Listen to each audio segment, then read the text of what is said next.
Jay Dobyns, before he was Jay Bird, talks about his experience trying out at the NFL Combine. I'd been a football fan since I was a kid, and Al Davis was on the field that day with his scorecard. Al Davis of the Raiders, that was the original Oakland Raiders. Oh, he was. I mean, he had his fingers in the NFL business and the AFL business before the NFL. He was an icon of the league. And I went up to Coach Davis and I said, I introduced myself. I said, "How am I doing?" And he's looking at his score sheet and he's running his name down he's running his finger down the list. Dobyns. Oh, here you are. He goes, "Yep, you're the fastest slow guy I've seen today." And but I was undeterred. I was like, you know what? I'm going to show you too. At one point, I asked a coach where we're standing there and there's guys running around. And I was talking to one of the coaches and I said, "Well, what do you think?" And he points to Andre Reed and he said, "You see that kid? He's a first rounder." He points to Jerry Rice. He said, "You see him?" I said, he's a surefire bet. He's like, "Here's the problem you have. You catch the ball like those guys do, but I can't coach you to run like they do." Welcome to Game of Crimes.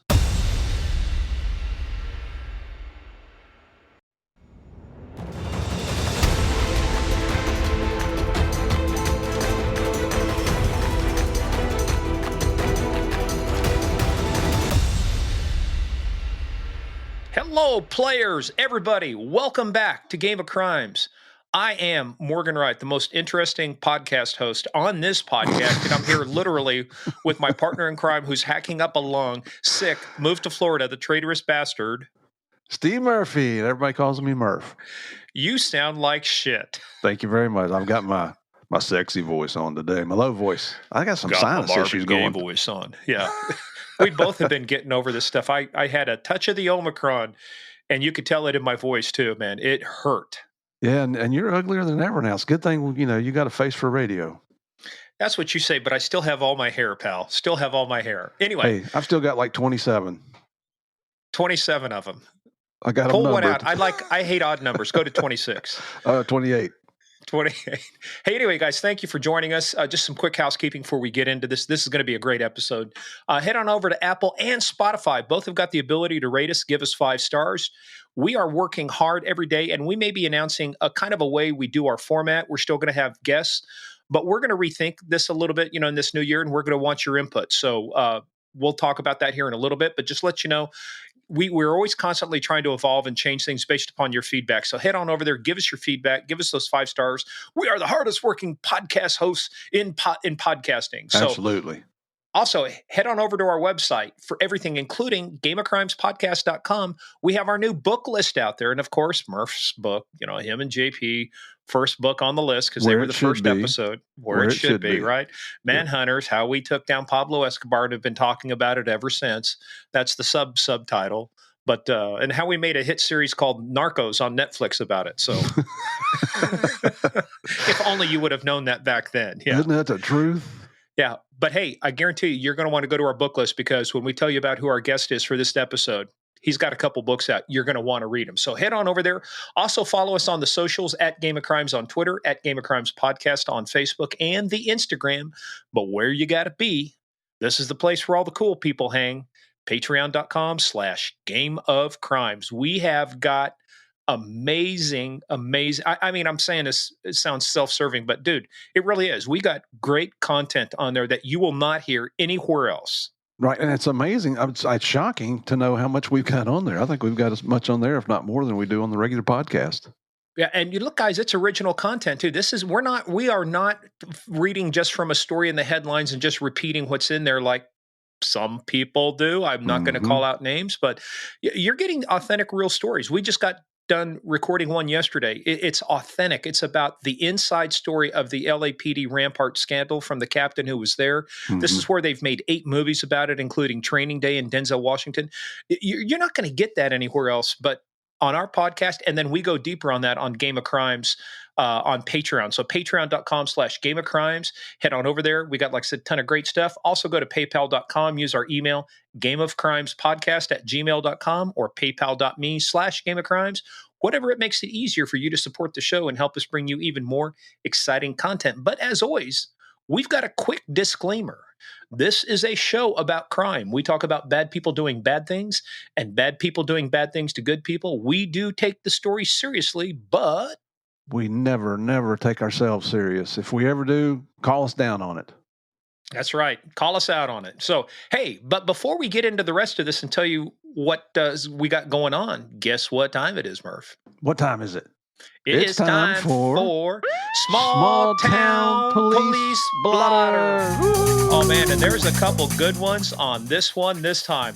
And all of these come from our players out there. This is all player supported, player provided. So, love it. Hey, the first one, oh, I know, love it. Heidi Overman says, another one from northern Wisconsin. This comes to us from Ladysmith, Wisconsin, population 3,126. Salute. Guess what, Steve? January 3rd, 9:43 a.m. Report of an invisible space alien invasion happening in the city of Ladysmith. Okay. If they're invisible, how'd they know? If it's invisible, how do you know? Yeah. At 9:43 a.m., you'd think you might do that at nighttime. Yeah, I'm telling you, a killer. Hey, look, the zombie apocalypse is for real, people. Believe it, and it's going to start. Apparently, it's starting in Ladysmith, Wisconsin. Oh my! Well, that's where I would start, wouldn't you? It is absolutely 3,162 people in that town, or 26. Gets me good odds. So. Funny. Hey, this next one comes to us from Gary Warden Jr. Gary sends us this, and it's kind of funny, Murph. Have you always seen the signs out there? People always think that cops hide behind billboards, running speed traps and stuff, right? Mm-hmm. So this deli in someplace in Pennsylvania, I believe, put up a sign, and it said, "Slow down, the cop hides behind this sign." By the way, fish fry, 1 p.m. to 6 p.m. on Friday. So the police department goes out, puts their cruiser behind it, takes a picture of it, and says, well, I guess the joke's on us, SMH, shaking our head. Good one, PJ's Deli. However, it turns out the sign wasn't put up to give away the hiding cop car, because you don't really hide behind there. According to the deli's owner, the sign was put out there to prevent dangerous driving, and the police never used to hide their car. Instead, they saw it, pulled their car up there, posted it on their Facebook page. I mean, that's called being thirsty at social media. I mean, they are just trolling for likes. Well, that's pretty good advertising. That's an attention getter, right? It is. And, but what do? It's like when the weatherman says, hey, it's going to rain, and you don't believe the weatherman. The weatherman's never right, but what do you still do? You still take an umbrella. Yeah. You act as though it's that way, right? Well, and it's kind of cool that the PD had a good sense of humor about it, too. Yeah, it is. And by the way, one of these days there will be a cop hiding behind that sign. Everybody's going to believe there's nobody there until the day somebody is there. But by the way, let's finish up. Eric J. Hackbarth. He says, meanwhile, still in Wisconsin, not sure what the issue is. Steve, there was a report in the Lynn area of Wooddale and Valley for 3 little ponies wearing jackets. Okay. Now, that's not so much the thing. It's some of the comments on the Game of Crimes fan page. Christy Kelly says, this sounds adorable. Maybe they're just letting folks know so they can drive past and take a look. If you're having a gloomy day, enjoy cute ponies and coats. But Terry Burrows nailed it because she remembered our episode with Michael Neal. And remember, maybe you should let Mike Neal know. I mean, he wore My Little Pony stickers on his uniform. That is funny, and that just brought up an old idea. When our daughters were younger, and I was traveling a lot with DEA, they would put these little SpongeBob stickers all over my suitcase. And you go through an airport, especially when you show up at the hotel, and there's other cops and tough guys standing around there looking like that. Oh, it's cute, SpongeBob, huh? Yeah, but hey, look, when your daughters put a sticker on there, you represent. That's probably still on there. Probably still on there. Well, hey, I got one for you, Murph, and you're going to get this one right. I'm going to give you the opportunity to start the year off right. Why? Yeah. So what year was it? This comes to us from the Smelter out of my old home state of Kansas. This comes to us from Pittsburgh, Kansas, from the newspaper called The Smelter on April 15th. Okay. And I'll give you the year, and I'll see if you can guess it later. All right? Okay. But this is actually pretty cool. This is about Jesse James. Jesse's dead. The bold bandit and outlaw Jesse James shot dead in his own house. Personal reminiscence of the gang. Basically, the man said to be Jesse James was killed by his Confederate Robert Ford in a St. Joseph has been fully identified. The house where he was killed is a frame building about 1.5 stories high. The wife of the outlaw first insisted that the name of the dead man was Howard, but later made a full confession of the whole affair, along with a history of robberies in which her husband had been engaged. They were living in Kansas City, but moved to St. Joseph's, where they hoped Jesse could reside in peace and earn an honest living. That'd be something different. All right, so Steve, what year was it? Was it April 15th, 1882, April 15th, 1882, or April 15th, 1882? Let me think. I think it's in the 18th century, and it's probably in the 1880s, probably 1882. Well, Steve, you only get half credit. It's the 19th century. It's not the 18th century. It is the 19th century. But did I get it right? 1882? You got it right. Yay. Hey, guess what? The throwdown. We'll start the year off for you. That was kind of a throwdown. You just screwed up my average, man. I was 100% wrong. Well, you didn't get this one 100% right either. So you got the century wrong. You just should have. It's like Jeopardy. Just give the answer. Don't embellish. Whatever. All right. Let's move on to a good interview.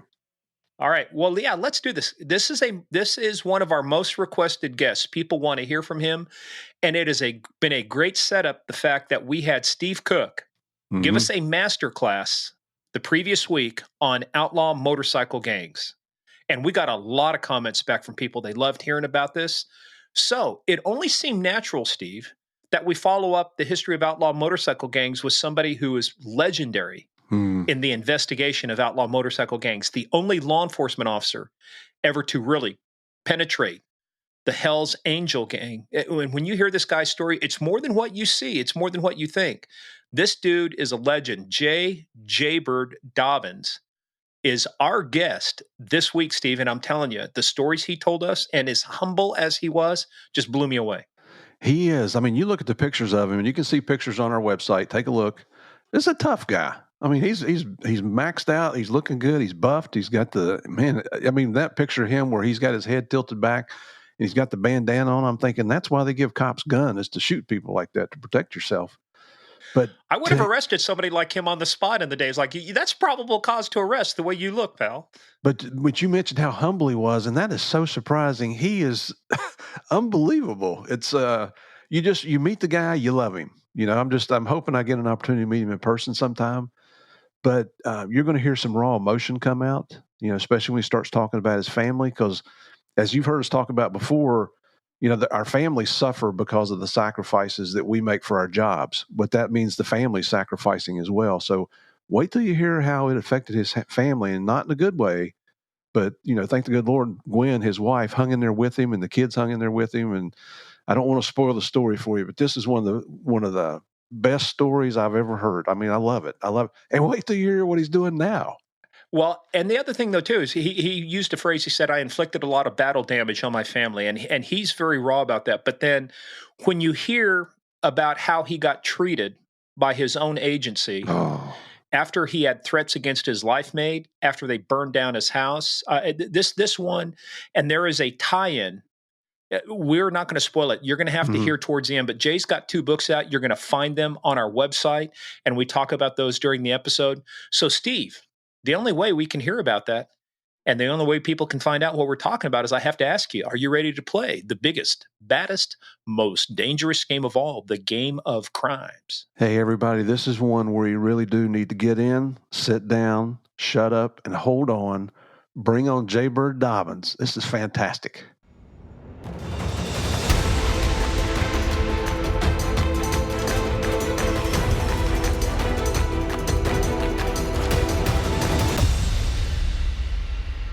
So, guys, this has been one of the most requested episodes. When we told you we were doing outlaw motorcycle gangs or, undercover people, this guy's name came up more often than not. And so that's a great recognition about your work. So, hey, let's welcome Jay Bird Dobyns. Jay Bird, welcome. Thank you guys for having me, and welcome to your audience. Yeah. Hey, well, I'm telling you, everybody, I was surprised the name recognition you had. Not surprised, because our players are are dialed in, but the name recognition, everybody says, can you get Jay Bird on? Can you get Jay Bird on? I think you and Connie, Steve's wife, the previous episode we did before Steve Cook. By the way, Steve Cook will be on right before you, so you're following Steve Cook. I saw your comment about the cheesy tattoo he had on his arm. Somebody said something about a cheesy tattoo. He said, that's Lou Velosi did. Said, that's all you got. He had like one little barbed wire thing across his bicep. He goes, that's pretty weak, man. We wouldn't be who we are if we weren't busting each other's balls. I'll tell you that. That's absolutely right. So, hey, man, right. So welcome again. Like, I just want you to know everybody's been asking for this. And, having read your first book and getting ready to start your second one, I love the style, I love the fascination. But as with everybody, we always start with how the hell did you get into law enforcement? And you have actually got a really interesting story because you thought you were going to go pro because you were this big Division I tight end for the University of Arizona Wildcats. Yeah, my entrance to law enforcement was very much unplanned and nonlinear. I had a plan A, and my plan A was to play professional football, and I never considered a plan B. I had an overinflated sense of who I was as a football player, and I took for granted that I would continue after college as a football player, as a professional. I went to I had a very good college career. I went to the 1985 NFL Combine, and this was my chance. Hey, before you get into the Combine, did you start all 4 years? What was your path, through football? And tell us a little bit about the position you played, the games you played. Did U of A go to any bowl games? Tell us, give us some fun stuff before we get into the serious stuff. Yeah, sure. I was very highly recruited out of high school. Probably by today's standards and using today's measuring sticks, I probably would have been a 4-star wide receiver coming out of high school. I had lots of offers to go different places. I actually went to the University of Arkansas my first year. I played for Lou Holtz, who's, cool. Football fans out there. I mean, go Irish. He's a legend. He's everything that he's portrayed to be. And did he talk to you like Lou Holtz talks to you? And did he chew your? I think he chewed your ass out one time, didn't he? Well, he did. Really, the only thing I've ever been good at in my life is standing up to bullies. And Coach Holtz was bullying one of my teammates at practice one day. The kid had missed a block, and he had him by the face mask, and he was jerking him around and screaming in his face. And he said, that's the worst football play I've ever seen in my life. That was the worst block I've ever seen. From now on, your name is Alice, because Alice is the biggest sissy name I can think of. So all I wanted to do was take some heat off my boy. And I tapped Coach Holtz on the shoulder and I said, Coach, if he's Alice, what do you call me? And he turned on his heels without missing a beat and said, son, I call you a recruiting mistake. Oh, so man, that's a tough one to absorb in front of your teammates, and everybody just was like, ooh, dude, ow. You walked into that, man. You asked for that one. Now, was he trying to push my buttons? Did he really feel that way? I'm not sure I gave him much of a chance to either of us to figure that out because I transferred to the University of Arizona. And why did you transfer?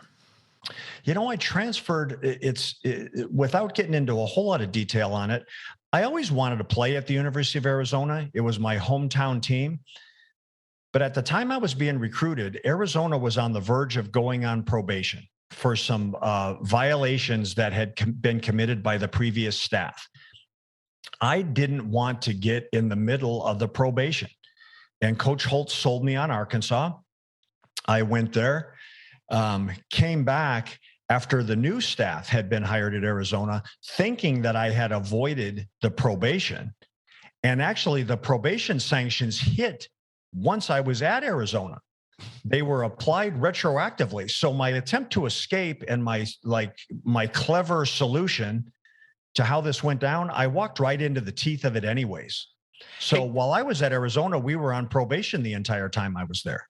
Hey, well, Jay, the other thing too, it's not like it is now with they got the transfer portal and stuff. It used to be, especially NCAA Division One, like you were at. If you transferred, you had to sit out a year. Did you? Was there an exemption, or did you have to sit out a year when you made the transfer? I did. I sat out a year. I was a scout team member for a year, and got my head caved in every day. On behalf of the guys that were actually playing on Saturdays, trying to help them. But during my college career, not so much what I did, but like who I played against at times is really remarkable to me now that I look back.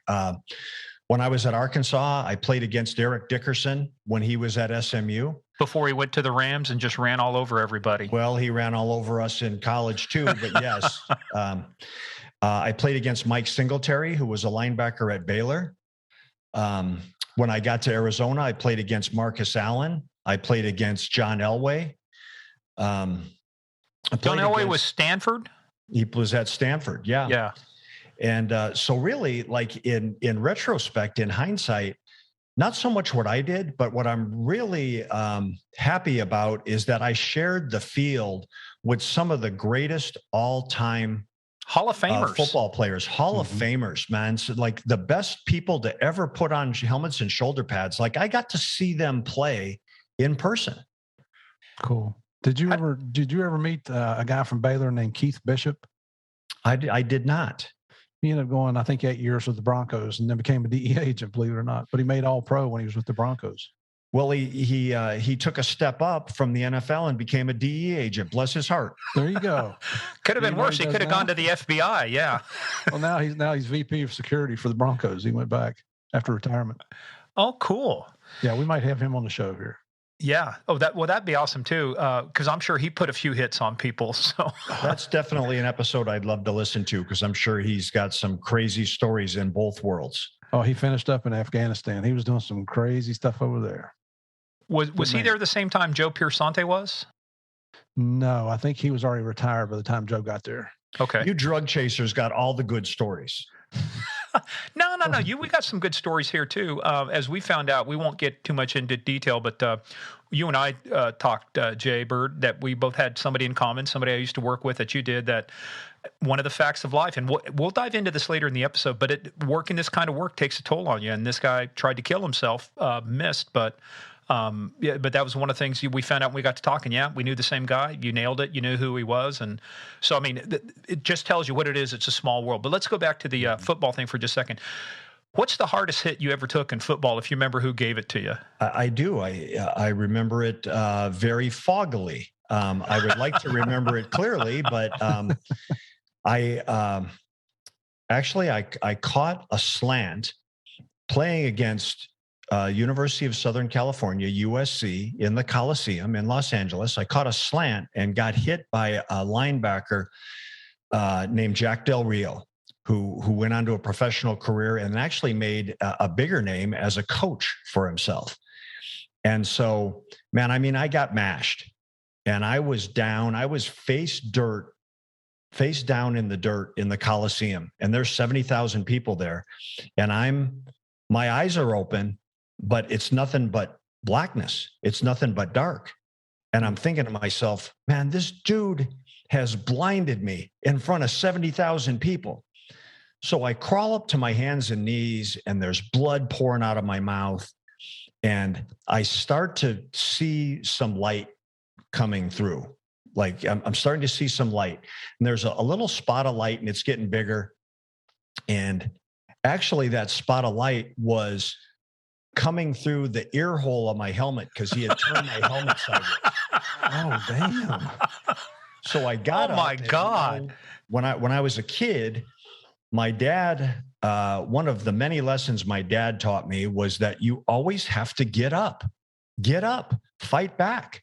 If you don't fight back, there's always going to be someone out there bigger and stronger. And if you don't fight back, you're going to spend the rest of your life as a victim. Fight back, get up. And so those words were ringing in my head as I was trying to crawl to my feet. So I got up, my head's spinning, I'm bleeding. I get in the huddle, and I've got my hands on my knees, and I'm waiting for the next play to come in. And there's a delay, there's a stall. I'm like, send the play in. and I get a pat on the ass, and it's from one of the USC players. He's like, dude, your huddle's over there. I got a USC huddle. Oh, man. Oh. The first of many undercover infiltration assignments by Jay Dobyns. I'm infiltrating the USC huddle. I know what I'm doing here. Yeah, I kind of stumbled my way back to our huddle, to the Arizona huddle, and the USC guys are laughing at me, and my guys are laughing at me. And that might be a thumbnail nutshell of my career. Catch a pass, get wiped out, get knocked out, get laughed at. And end up in the wrong huddle. Exactly. But you know what? You left a lasting impression on everybody there. Oh, my God. All I can think of is that helmet turned sideways on your head. Go to the light. Follow the light. Follow the light. There. Well, what Disney movie was that? Nemo? Finding Nemo? Yeah. Follow the light. Yeah. That's oh, my good. God. Thank you for sharing that. That's funny. I did not see that one coming. When I asked that, it's just, let's, and the fact that you remember it, like you say, foggily, very foggily, I'm full of disappointing surprises. You'll see. Now, I've read the majority of the book and read a lot of stuff about you. You're not disappointing at all. Yeah. Hey, so now let's fast forward then, or let's talk about that. So now you complete your college career. What'd you major in? I was a public administration major, and I'll tell you, I started off as a business administration major, and there comes a path in the curriculum between public administration and business administration. The business path, you had to take these complex math courses. And I was following the path of least resistance. Like I said, I did not have a plan B. My plan A was to get through school and play football. So I was just trying to follow the easiest path to get my paper out of college. So I became I steered away from the business side and more towards the admin side because it was an easier path. It suited my intellect to take the easy path. Oh, man. Well, hey, but that's, I did that too. I did music, believe it or not. I was a music major in college. I wasn't recruited like you were, for football. I didn't have that much athletic talent, but I could play I know you're a Notre Dame fan, and we actually, Arizona, went to South Bend, and I was played in the game and had a critical role in beating Notre Dame in South Bend, 1982, 16-13. On a last-second 45-yard field goal by Arizona's field goal kicker, Max Zendejas. Well, fuck you then. This interview's over, man. I can't deal with this. I'm sorry. Oh, okay, that's all right. I consider myself fucked. We'll continue, Jay. Yeah, we'll continue. I'm just kidding. But don't ever let it happen again. So, well, what was your role? You said you had a role in it. What was your role? I caught a couple passes in that game and played a lot. And I'll tell you, as a young man who was just living the dream, to go to South Bend and all the history that took place in that stadium from Newt Rockne all the way up through Era and all the great players and All-Americans and legends that have been built there. It was super cool to just play in a football game against that team in that stadium. And touchdown Jesus too, man. You see touchdown Jesus over there, but they've changed the stadium so much. They've done something they've never done before, which they weren't doing during your time. They didn't have lights at that time. Every game at Notre Dame Stadium was during the day.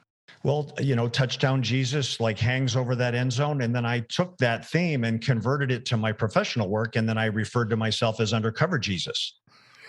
UCJ. What would Undercover Jesus do? So he would not do a lot of the things I did. I'll tell you that. And if he did, he would take one gun and multiply it into 100 guns and make a good case. But Morgan, I'm picking up on the theme here with Jay. I think we're seeing somebody that's being awfully humble, not wanting to tell his real accomplishments here. Oh, we're going to pull it out. We're going to pry it out of him. He is under oath.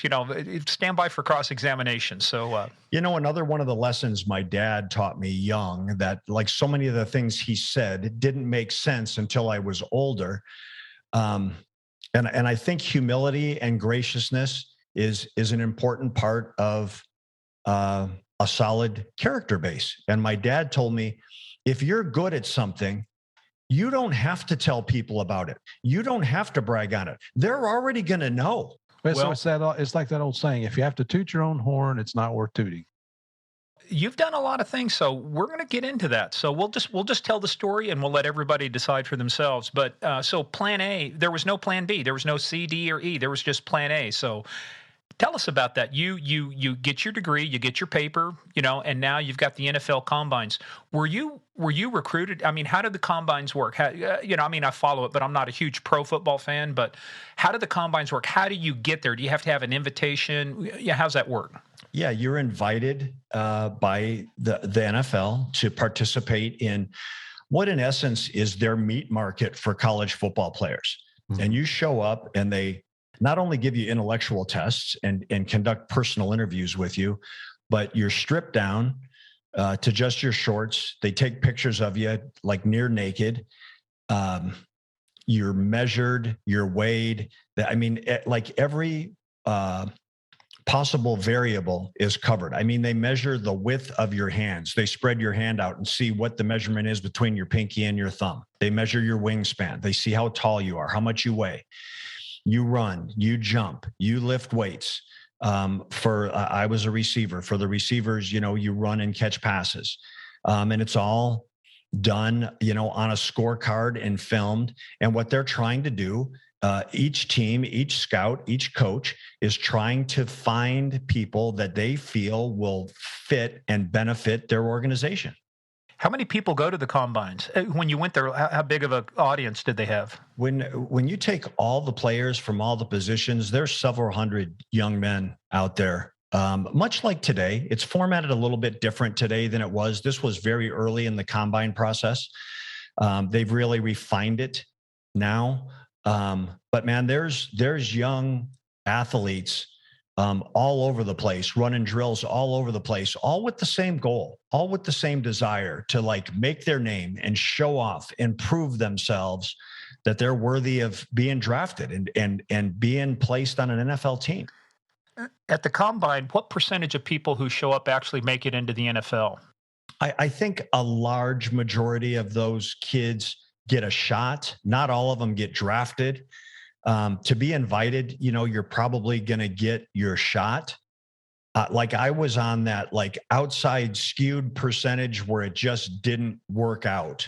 But most of those young men get a chance and have earned a chance to at least compete for a professional job where they're going to get paid to play the game they love. Mm-hmm. Well, you had some stiff competition, because tell us about that. Hold on to the names for a second, but tell us about, your combine, the things they had you run. And by the way, too, when you went to the combine, give us your main vitals, height and weight. Yeah, I was 6'1", 180 pounds. I was very average in height. Over the last 40 years, I've eaten my way into a 3-point stance. But I was just a skinny kid. I was athletic. I was a decent athlete, not spectacular. But I go to the combine and they group you up. They put you in groups of people to work out with together, and you're going through the process. And so one of the guys in my little cluster was from Kutztown State, and I'd never heard of it. I asked him, I said, dude, where's Kutztown? He's like, oh, it's in Pennsylvania, and I shake hands with him, and I say, hey, good luck. Have a great day. And internally, my internal dialogue is saying, man, I'm going to whip your ass today, dude. I never heard of Kutztown. I was a star in the Pac-10, which at that point, at least, was the most dynamic offensive conference in the country. I was like, man, I'm going to show all you guys what time it is today. Another guy in my group was from a little school in Mississippi. These guys were the same size as me, plus or minus, same build as me. So we start running and jumping and doing all the testing. And 10 minutes into the drills, I realized that my plan A had crashed. I couldn't do what my peers could do, with these guys I was paired up with. I just couldn't do what they could do. I couldn't jump as high. I couldn't run as fast. I wasn't as athletic. I wasn't as graceful. I wasn't as talented or as skilled as they were.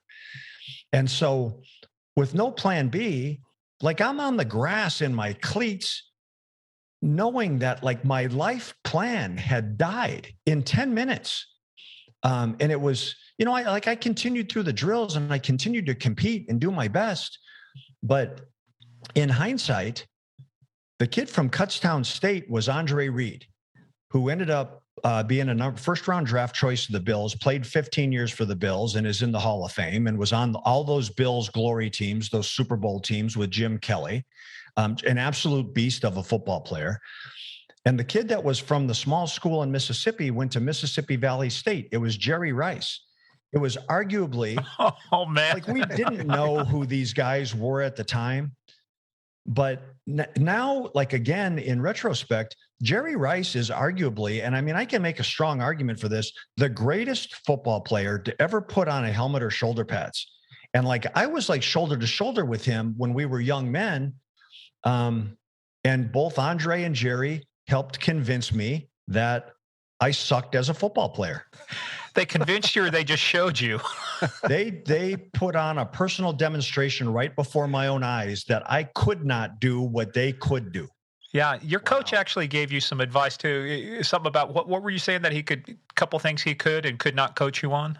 Well, we're wandering around between these drills, and I'd been a football fan since I was a kid, and Al Davis was on the field that day with his scorecard. Al Davis of the Raiders, that was the original Oakland Raiders. Oh, he was. I mean, he had his fingers in the NFL business and the AFL business before the NFL. I mean, he was an icon of the league. And I went up to Coach Davis and I said, I introduced myself. I said, "How am I doing?" And he's looking at his score sheet and he's running his name down he's running his finger down the list. Dobyns. Oh, here you are. He goes, "Yep, you're the fastest slow guy I've seen today." And but I was undeterred. I was like, you know what? I'm going to show you too. At one point, I asked a coach where we're standing there and there's guys running around, and I was talking to one of the coaches and I said, "Well, what do you think?" Like, asking about myself, "What do you think?" And he points to Andre Reed and he said, "You see that kid? He's a first rounder." He points to Jerry Rice. He said, "You see him?" I said, he's a surefire bet. He's like, "Here's the problem you have. You catch the ball like those guys do, but I can't coach you to run like they do. I can't coach you to run any faster. You can't teach speed." Well, and as it turned out, like I ran a 4.6. I would like, and 4.6 is not slow. It's not NFL speed, but if you're 6'1" and 180 pounds, you better be faster than 4.6. Now 4.6 in Copland, like that was 6 Dude, speed. you'd be smoking. Yeah, I was a fast cop. I was just a slow NFL player. Well, so plan A kind of goes up in smoke 10 minutes, into your dream. So when does the realization hit you is that I got to find a plan B? Well, I hung on for a bit. I played for a short period of time in the Canadian Football League. I played in the old USFL before the league folded. And what year did Flutie end up? Flutie ended up in the CFL, right? He did, and you know what? And at that same combine I was at, Doug Flutie was there. He was the Heisman Trophy winner. He was a celebrity amongst all these future NFL guys because he had the Heisman Trophy in his back pocket. Randall Cunningham was at that combine. There were some really amazing football players that came out of that class. Wow, that's pretty cool. I mean, even if you didn't make it, just to be there with them, that's to walk the field with these people who, I mean, you're talking, how many Hall of Famers were out of your combine? I mean, 15, 20? Man, it was like maybe the most flattering part of the big picture, the 30,000 foot view of my football career is that I actually got to the point where I was able to be on the same grass with those guys and compete with them and rub shoulders with some of these guys who were like they entertained us as fans, as some of the most remarkable football players to ever play the game. Yeah. How many people get to say they were on the same field as a Jerry Rice or a Doug Flutie or an Andre Reed? I mean, Randall Cunningham. I mean, these are names that I watch enough football, but pro football. But it's like, man, these are everybody. If you watch any pro football at all, everybody knows these names. At the time we didn't. At the time we knew that they were like exceptional college football players and they were college football stars. We didn't know exactly who they would turn out to be professionally. And I'm fans of all those guys. From the personal connection, from the loose personal connection I had to them, but as a fan of the game, them watching them play on Sundays, I can honestly say that I was never jealous or envious of them. I was a fan of them. I was like, man, this is really cool. These guys are living the dream. I wish I was. I'm not, but I wasn't. I didn't have any animosity for them. Like, why them, not me? I was super impressed with them that their plan A came true. Well, it's got to be awesome, though, too, to look on Sunday and go, you know what? Maybe I wasn't as good as these guys, but I, at least for a while, occupied the same field as these guys. I chewed up some of the same ground. I mean, it's still to look back on it and go, hey, but you know what? You got the shot that maybe 1% of college players get. Absolutely. And in hindsight, like I'm flattered by that. I'm not impressed, or at least overly impressed with my football career or accomplishments.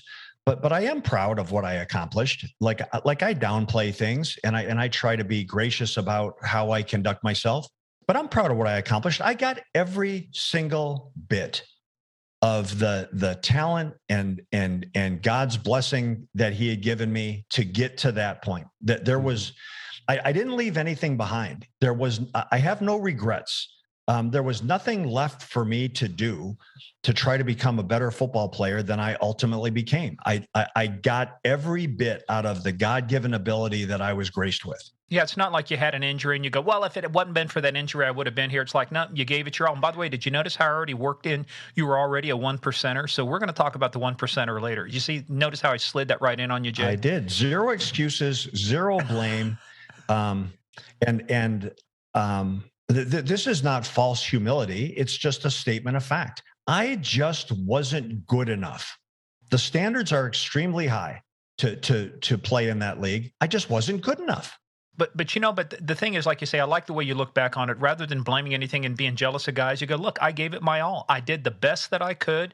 It is what it is. So where does plan B come from? But you know so what, you do, Morgan, isn't that life though? Isn't that like whatever we do is that succeed or fail? If we can look back and say, man, I did my best. And it doesn't need to be perfect. It's like perfection. I left it all on the field. I tried my hardest. I did the best I could every day.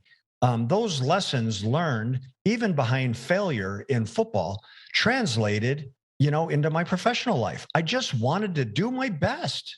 Well, it's a fact of life, too. You tend to learn more from failures than from success because success goes to your head, but failures really tell you, here, I got to work on some things. Here's what I need to do. Here's the mistakes I can avoid. So people look at failure as a bad thing, but failure is a great teacher if you've got the right mindset for it.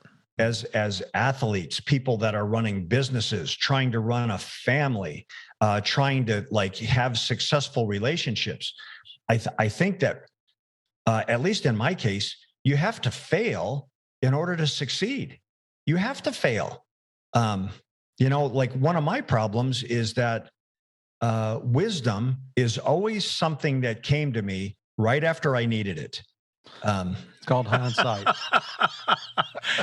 Yeah. Gee, look at this. If I'd only done this. Yes, wisdom is what you get after the fact, not before the fact. If I'd only picked those numbers, I'd have won the Super Bowl lottery or the Powerball lottery, whatever it is out there. I picked the right. I have a 100% record of picking the right Powerball numbers the day after the fact. Yeah, so that's the problem with psychics too. Psychics can't tell you the Powerball number. If you're really a psychic, what are the winning numbers? Right. Oh, I can't use that for my own. One of the good things about your story, though, Jay, is that you're not afraid to tell us what really happened, and you're not sitting here whining about it. Well, if only, and Al Davis didn't like me, and what if I'd been out there when Jerry Rice wasn't there? Would I have done better? You accepted the circumstances and you've moved on. So that's very admirable. Well, people that have an excuse or someone to blame for everything that doesn't work out in their life, they project a pathetic image of who they are. And the truth is that 90% of the people out there don't care about what your problems are. The other 10% are happy you have them. So what? So what? No one cares. Keep moving forward. Absolutely. Absolutely. I will tell you too, and you speak of that. I just read this book. There's a great book out there by a professor named Carol S. Dweck. It's called Mindset, The New Psychology of Success. You just hit upon one of the key things. It's the difference between a fixed mindset and a growth mindset. And you're going to see this. The reason I'm saying that is we're going to get into this because you have the growth mindset. Fixed mindset blames everybody for their problems. I don't want to take a risk because I might fail, and then everybody will think I'm not smart and I'm not great. Whereas on the other hand, you're willing to unzip your fly and just let it go and just try stuff, which, gets into, you tried the USFL, you tried the CFL. How long did that last before you said, I got to come up with another plan B? It didn't last long. I had a short stint in the CFL. I played for the Ottawa Rough Riders. My quarterback there at Ottawa was a star player at Oklahoma who later became a congressman from Oklahoma, J.C. Watts. Yeah. And then when I went to the USFL, actually the coolest thing about being in the USFL, I was on the Arizona Outlaws when the league folded, when they won their lawsuit but lost their lawsuit. The USFL won their monopoly collusion lawsuit against the NFL, that the NFL was holding monopoly, but the judge awarded them like $1 in damages. Just so they won, but they him. lost. Yeah. But two quarterbacks that were on the Arizona Outlaws when I was there. One is a kid that I played against in college named Rick Neuheisel, who played at UCLA, and then wasn't he the Colorado coach? He had made a career as a coach and now is a college football commentator on CBS. And Rick's like a really interesting, great guy. And then the lead quarterback was Doug Williams, who then went on to lead the Washington Redskins to the Super Bowl and had an amazing career. And his notoriety is that he was the first Black quarterback to get to the Super Bowl and win a Super Bowl game. And that guy, man, I'll tell you what, that guy could throw a football through a block wall if he wanted to, and then my receiver coach, when I was with the Arizona Outlaws, was one of my childhood idols. It was Fred Biletnikoff, who was who was the Raiders with the Raiders. So growing up, when I was at the schoolyard playing catch with my friends and diving for balls in the grass, I was always Fred Biletnikoff. And then it turns out he's actually coaching me. Didn't they used to say about Biletnikoff too? He would have so much stickum on his hands, he could catch a ball on the back of his hands. Yeah, he was a really interesting man and just a wonderful guy to be around. As a young man, to be in meeting rooms and on the field with a guy that you had idolized as a child, every single word he said, I hung on it. If he would have said, Jay, you want to make it in the NFL? I need you to climb up on top of that building and jump off on your head. I would have asked him where the ladder is. Oh, wow. Well, again, and that's the other thing too. That's stuff of legend. When you think of the original Oakland Raiders, and guys like that, just Lyle Alzado, I think, Morgan, in this big picture view that we're discussing just of life. So all these events, these football events, we're focused on this football phase of the story right now, but it translated into my professional life as well. It's not so much the accomplishments. It's the people. It's the people you cross paths with and the relationships you build and the people you get to know. Truly, in hindsight, that's what's important, is the people. It's always the people. Yeah, and that's going to serve you well later too. So you do a little bit of a stint in CFL, USFL. When do you start realizing I got to go out and get a job? At what point does that not work out for you? And what's the next job you get, or what's the next adventure you have before we finally start looking at ATF? If I was going to continue as a football player, it was going to be a very struggled existence. I was always going to be a bubble guy. I was always going to be a guy that was hanging there at the last cut. Is he or is he not going to make the team? And I had pretty much accomplished what I had set out to accomplish in football. Not the ultimate goal, not the plan A goal. But I was content with what I had accomplished. And like we said earlier, I left nothing on the table. I had taken it as far as I was capable of taking it. And like a lot of young people in life, you just get to a crossroads and it's time to you know, take that fork in the road and turn left instead of right and see where that road takes you. So where did the road take you? Well, man, I was lost. I didn't really have a direction, but at the time, this is mid 80s now. At the time, the television show Miami Vice was very popular. And we have heard this how many times, Murph? I mean, this has been such an influence on so many guests. I don't know, might be my personal story here. I'm not sure. You were not Sonny Crockett, dude. As an audience, we had not seen a cop show like that before. We were used to procedural shows where detectives showed up with notebooks and asked questions. And One Adam 12, Dragnet, Exactly. Uniform guys. They were reacting to crime. And now Sonny Crockett and Tubbs are being proactive. They're getting out in front of it with this undercover vibe. And so I'm watching that show and I watched it religiously. And you got Sonny Crockett and he's dressed in a Hugo Boss suit.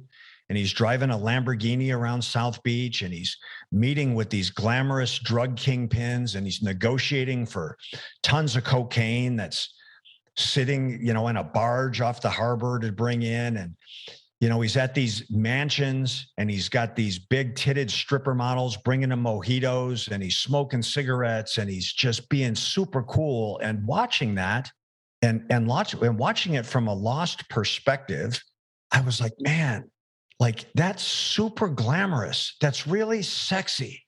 Like I can do that. I wonder if I could do that. I want to try that. Now, fast forward later into my career, I realized that the Hugo Boss suit, I had traded the Hugo Boss suit for a pair of cutoff camos and a wife beater t-shirt and flip-flops. And the Lamborghini in real life was a beat up 1980 Malibu, that was crashed in by the 15 agents that had it before I had it handed down to me. And later to be your Mercury during your Black Biscuit operation. Yeah. The super slick drug kingpin was some guy sitting at the end of the bar with his plumber's crack hanging out without 2 nickels to rub together to buy his next beer. Mm-hmm. That ton of cocaine that Sonny was negotiating for, it was an 8-ball that was so stepped on with baby laxative, you would shit before you'd get high off of it. And the stripper models that I saw on television, they were like these street skanks with 3 teeth in their head and tits like sweat socks with rocks in the toes. And you know what the thing is? I can't unsee that. Horrible visual. When I got past that false illusion that Hollywood had created for me of what law enforcement was and what undercover work was, when I saw that the Hollywood version of it that I had seen in Miami Vice was a hoax, and I saw the reality of it, I loved it. I loved every day of it. It didn't matter that it wasn't sexy. It didn't matter that it wasn't glamorous.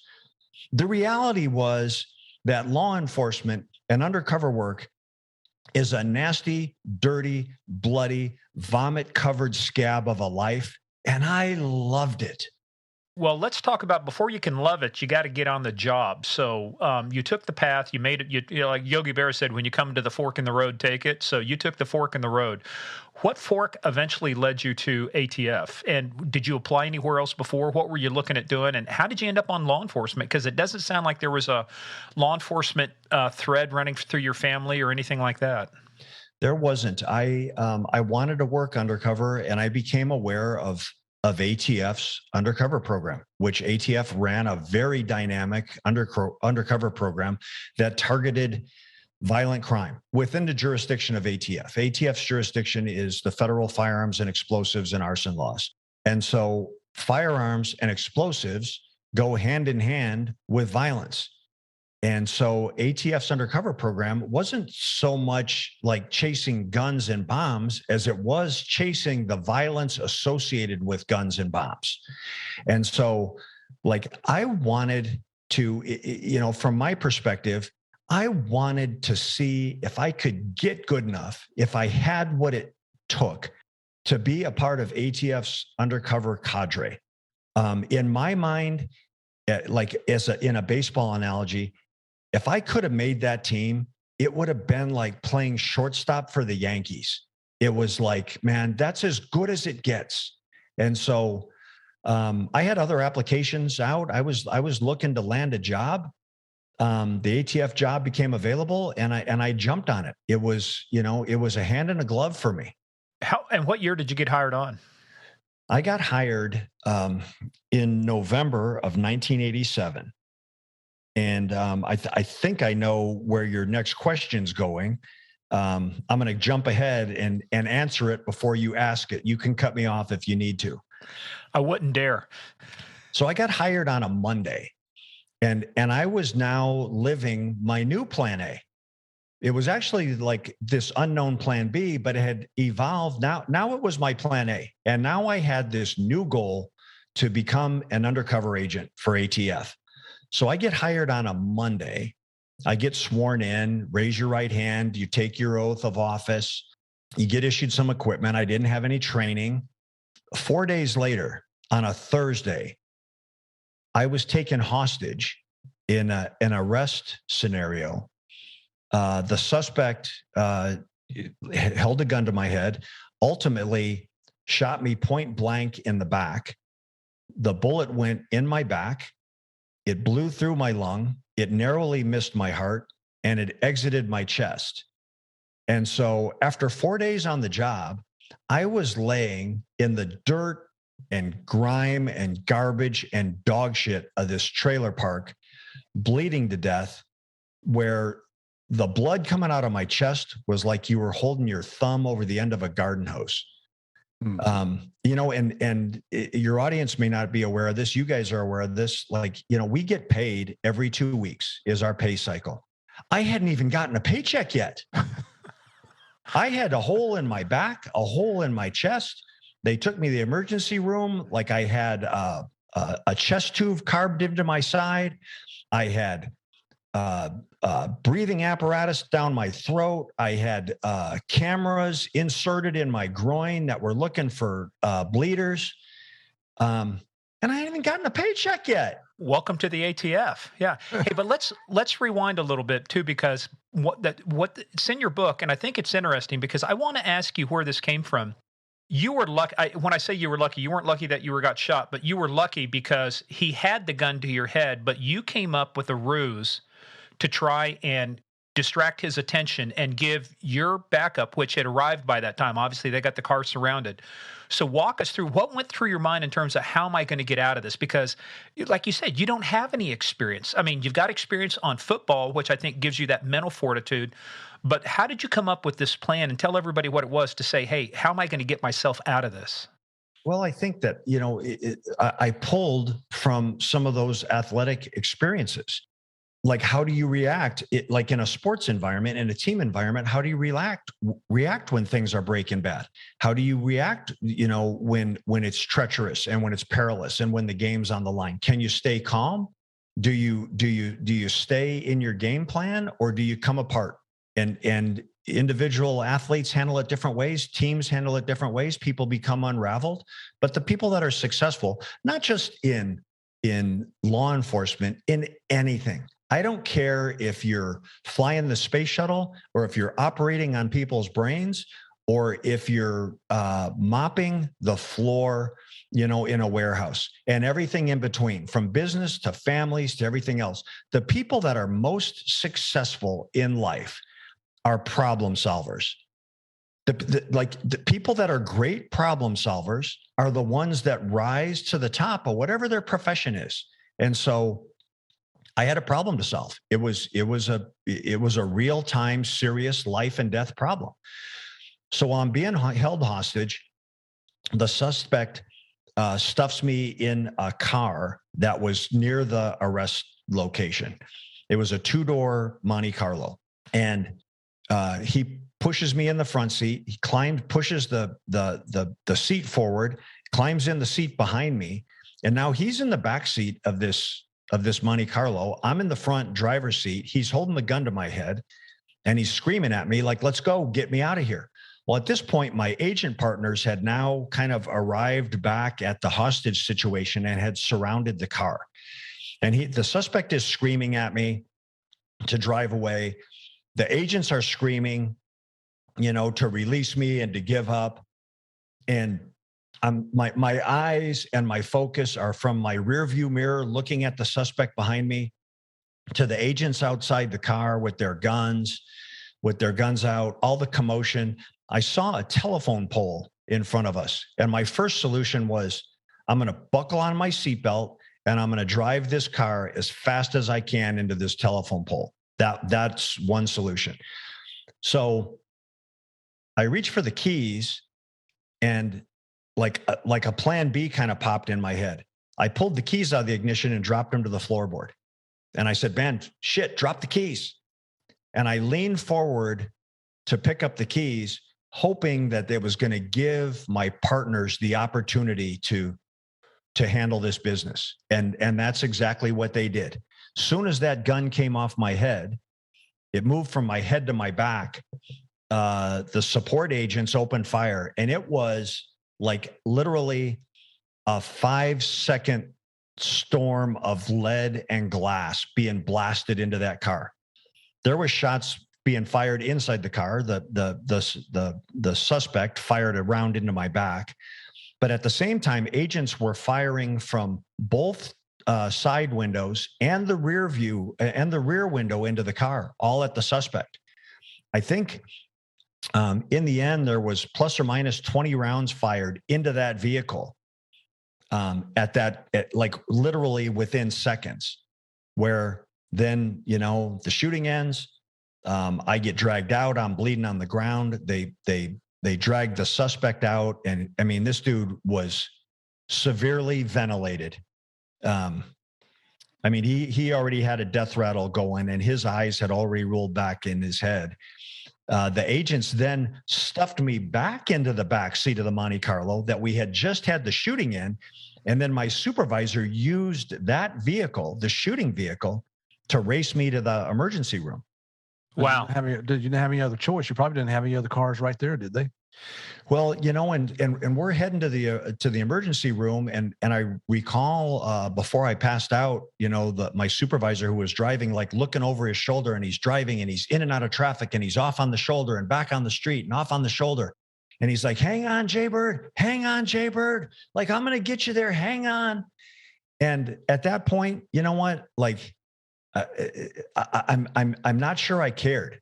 I was saying the Our Father prayer to myself, and I was only thinking, I was thinking about my mom and dad and like how scared they were going to be and how disappointed they were going to be that I had let this happen. You think that's what they would have thought? Oh, you know what? In hindsight, maybe not. But I would have broken their hearts. I would have broken their hearts. I think that's true with all of us, though. I was in law enforcement probably 5 years before my dad finally accepted I was going to be a cop. And it's not that they don't like your career choice; they worry about your safety. Well, like us as agents and officers, and our families and our friends, you never think it's going to happen to you. Right. Those things always happen to someone else. And then to have it happen on the fourth day, it made no sense. Like my mind could not process why that had happened and what was happening in real time. Well, let's go back and talk about that for a second, because I have a couple questions for you. And actually, it comes out of your book, too. You said you made a rookie mistake that day in terms of your vest. I did. So we're on an arrest situation. The suspect sees us coming and runs, and I'm in the chase. And we were in the suspect's neighborhood. He knew the neighborhood. It's like it was a really ratty trailer park, and he's zigging and zagging and disappears. He vanishes before my eyes. And so we as agents regroup. And sometimes maybe even more times than not in law enforcement, the bad guy gets away, and you have to accept that and come up with a new strategy. And so we had lost him. We searched for him, and like it almost resigned. Like, hey, look, this guy's going to pop back up somewhere at some place. And so the search kind of continued loosely, and we kind of were separated and became more individual searchers. The rookie mistake was that I took off my bulletproof vest. I removed my vest, like partly in frustration and for whatever reason. Why? Man, like I couldn't answer that question then. I can't answer it now. Why did you take your vest off, Jay? Man, I don't know. I don't know, other than just like not having any experience in that world. And I took my vest off.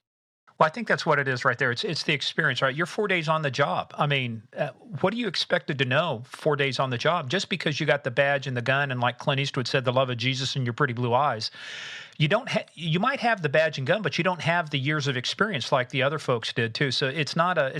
I mean, I was the same way. You think I'm a cop now. I know everything. I'm going to go out. No, Skippy, hang on. You don't know shit yet. But for you to be put in that situation after 4 days, man, that had to be one hell of a way to think. Is this how it's going to be every time I'm out? Well, I'll tell you what it translated to is that being so new and making mistakes because I was untrained and unexperienced. I'm in the hospital, and I've literally got liability attorneys like almost lining up in the hallway waiting to talk to me. Oh, they got to be salivating. It was like they were at Home Depot, like take a number, like, hey, you know what? Like I'm now serving number 17. Like bring up your return, Here come the leeches. And they were coming in with this explanation like, have you ever seen $1 million? You know what $1 million looks like? Man, I'd never seen $1 million.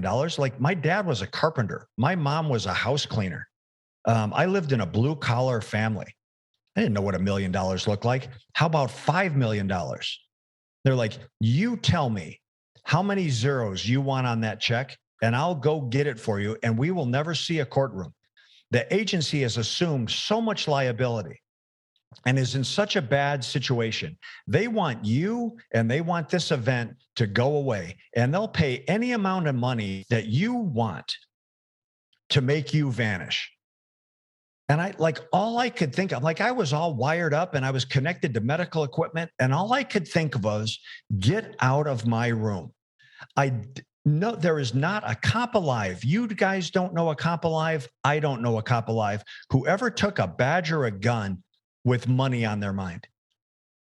No one becomes a participant in law enforcement ever thinking that they're going to become rich or famous. They do it for very different reasons. Right. My reasons hadn't changed.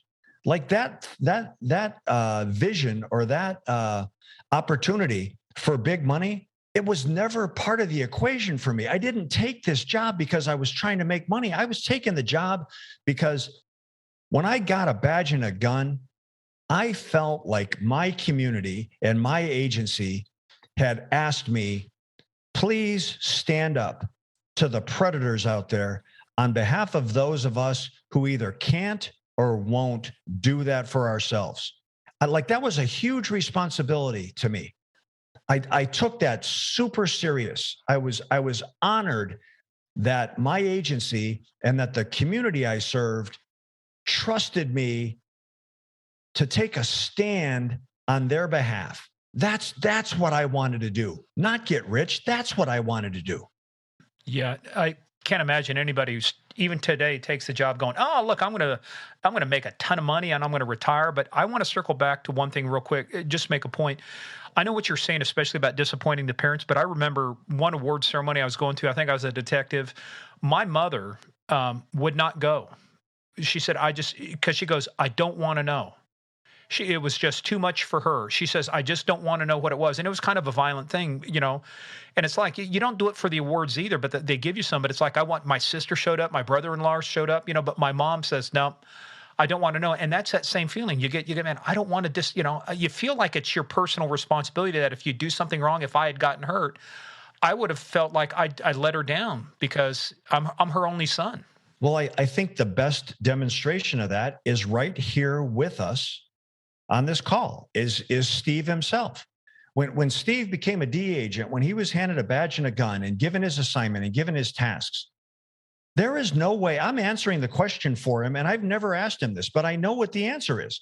There's no way he ever thought like, man, I'm going to end up chasing Pablo all over Colombia. And then, you know what? They're going to make a television show about it. And I'm going to become a celebrity behind it. And there's going to be books and people are going to want to talk to me.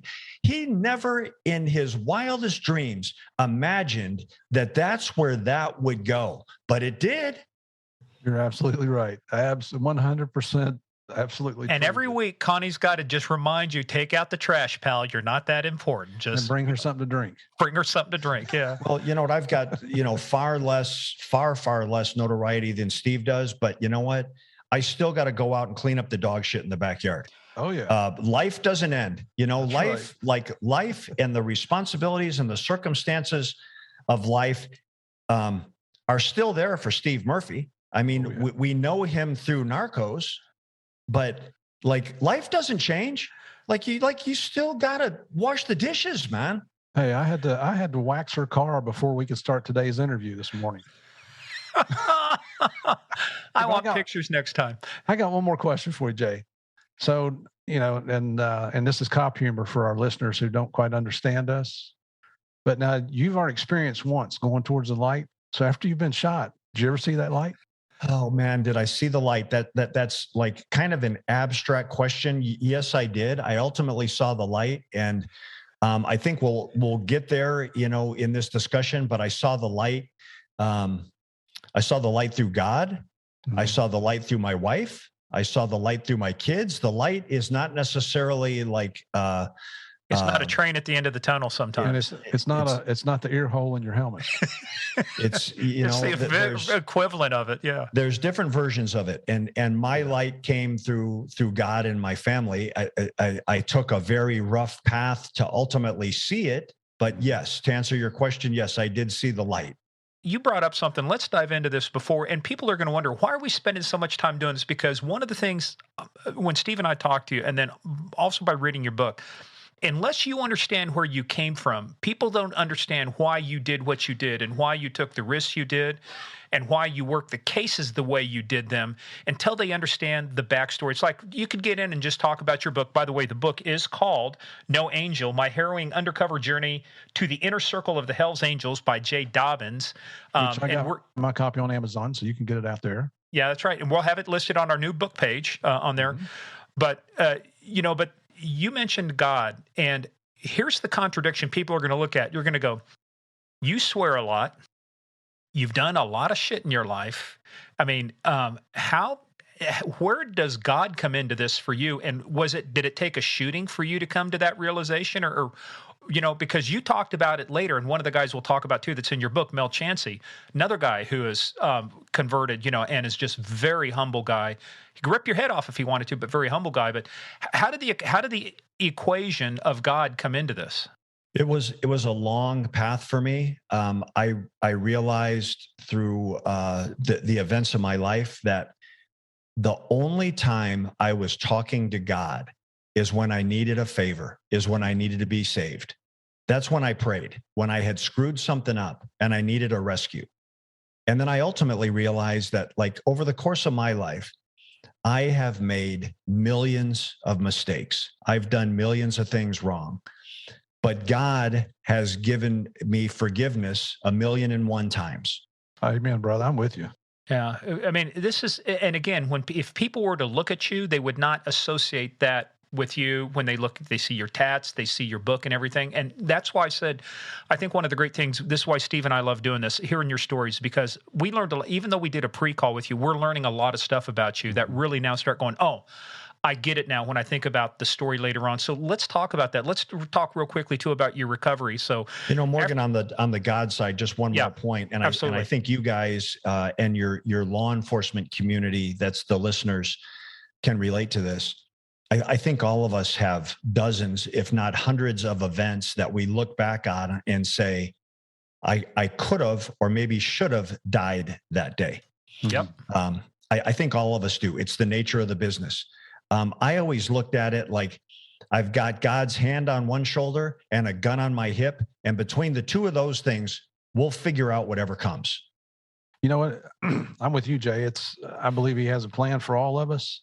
And his plan was not for you to die working undercover. It was not his plan for you to die getting shot. It was not your day. Yeah. Well, I'm trying to figure out God's plan. And the optimistic side of me says that I'm still here because God still has work to do through me somehow. The pessimistic side says that he's keeping me around because he wants to continue the torture. Now, these are called this is called teaching. The teachable moments. He's increasing your teachable moments. But last story, we'll move on. But the same thing as you. I just realized too. I go, why am I still here? And it involves things just as simple as, do I walk up on the driver's side or the passenger side? Stop the car late at night, and no old Camaro paper plates over permanent plate. And I'm the only guy out. I'm the only guy out for like 2 counties. My closest backup is probably 30 minutes away, and I stop this car. But I walk up on the passenger side and I shine my light in there. And when I do, the guy's got his hand on a sawed-off 410. He was paroled out of Texas, started back into robberies, had robbed his way up the from Texas through Oklahoma, and but it boiled down to that. It's like, why did I walk up on the passenger side that night? Because we normally walk up on the driver's side. And right. But he ran off. We caught him the next day. And, but anyway, long story short is, by the grace of God. That is, man. Grace of God. And that's the fork in the road, right? Do I go left to the driver's side, right to the passenger? I said, let me go to the passenger side tonight. Something just doesn't feel right, and it's that sixth sense. And how many dozens, or more likely hundreds of people that we know that their life ended with that fork in the road, with that, not even, sometimes by a mistake, sure. Not oftentimes, not even by a mistake. By chance, by circumstance. You come running around the corner and somebody shoots. I was rode in the Law Enforcement United, Police Week Memorial Ride, and I had the flag on the back of my bike for an officer out of Anniston, Alabama, and his parents saw the flag out of all of the flags. And that's what happened to him. He came running around the corner chasing a suspect. The suspect waited for him, shot him in the head, lived 3 days on life support, and again, it's just like there's just no words for it. Like you said, there, but for the grace of God go I. We're still alive today to have this discussion. You guys understand it better than most. And the law enforcement audience out there that's listening, like every day, cops across the country, and this is in the environment of defund the police and hatred towards law enforcement, like hatred towards people who are law enforcement, not towards the person, not towards the individual, but because of the profession that they chose, hatred for them. Every day, those guys have, and gals and women, have an alarm clock go off, and they put their feet on the ground and they pour themselves a cup of coffee, and they, pour some milk on their kids' Cheerios, and they kiss their wife and their family goodbye, not knowing if that is going to be the last time they ever see their kids. And they go out to defend and protect people that they don't know, that they know who resent them, that they know who are going to take pot shots at them or attempt to assassinate them or spit on them or ambush them. Or ambush them. And they go anyways, and they still go knowing that is how many people in the communities they serve feel about them, and they still go. Unbelievable. What the hell's wrong with us?